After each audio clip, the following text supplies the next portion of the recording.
In this video, we're going to work through number 2 of your Graphing Rational Functions worksheet that has a bunch of different rational function examples on it. So starting with number 2, the first thing we're going to do is we're going to factor if we can. Well, looking at this function, we can see that our denominator is a difference of two squares, so that's going to factor to equal x plus 1 times x minus 1. The goal of factoring is to see if we have any factors that can cancel, because that will let us know where our point of discontinuity or hole is. Since we don't have any factors that cancel from the numerator and denominator, then that means that we do not have any points of discontinuity or holes. Next, we're going to look at our denominator and we're going to try and see which values make our denominator undefined. That is to say, where our denominator is equal to 0. If you're not quite sure, you can always set the factors in your denominator equal to 0 and solve. So, when we solve, we get that x equal to negative 1 and x equal to positive 1 would make our denominator equal 0. Therefore, x cannot equal negative 1 or positive 1. That means that our graph is undefined at those points. So those are going to be our equations for vertical asymptotes. Our first equation at x equals negative 1 and second at x equals positive 1. So let's graph those asymptotes.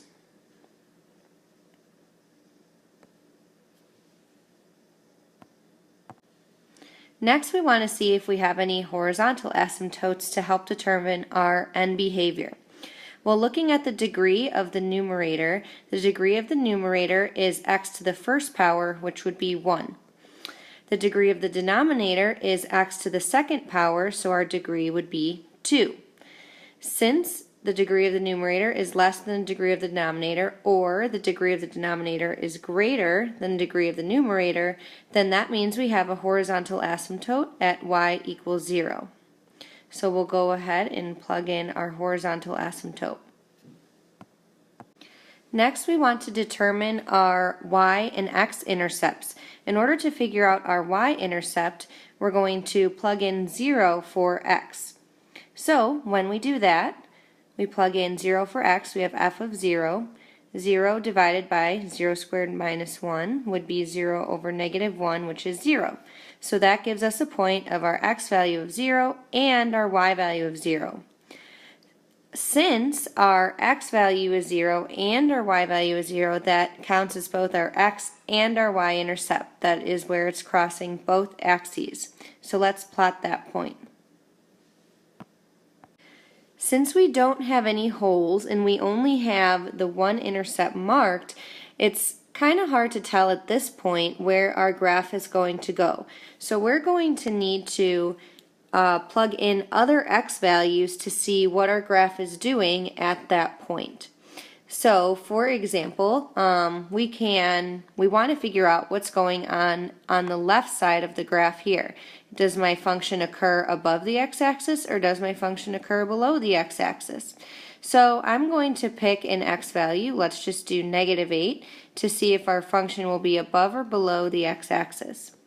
So when we plug in negative 8 for x, we get our y value is negative 8 over 63. So that is a really small negative number. So that means that if at my x value of negative 8, my y value is going to be negative 8/63. So somewhere between 0 and negative 1. So let's plot that point. So even though I'm not going to show it, I'm going to explain plugging in another x value. So again, we want to see what's happening on the right side of my graph. Does my graph occur above or below the x-axis? So I'll pick positive 8.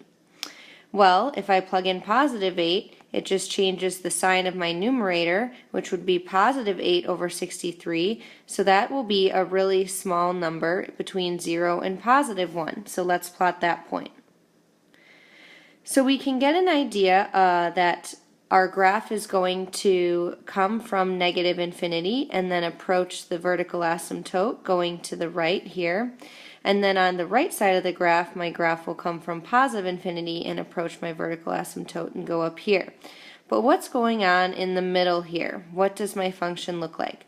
So I need to figure out, I need to plug in an x value between 0 and -1 to figure out what's happening on either side of my y and x intercept. So if I plug in -1/2, then you're going to get a number that is smaller than -1. If you plug in -1/2, you would get -2/3. So that means if I plug in +1/2, I would get, I'm sorry, that's the other way around. So if we plug in +1/2, we would get -2/3. If we plug in -1/2, we would get +2/3. So let's plot those points. So now we have an idea of what our graph is going to look like, so we can go ahead and fill in our function. So that is as our graph approaches negative infinity, as our graph approaches positive infinity, and then in between our asymptotes. And that's all for this example.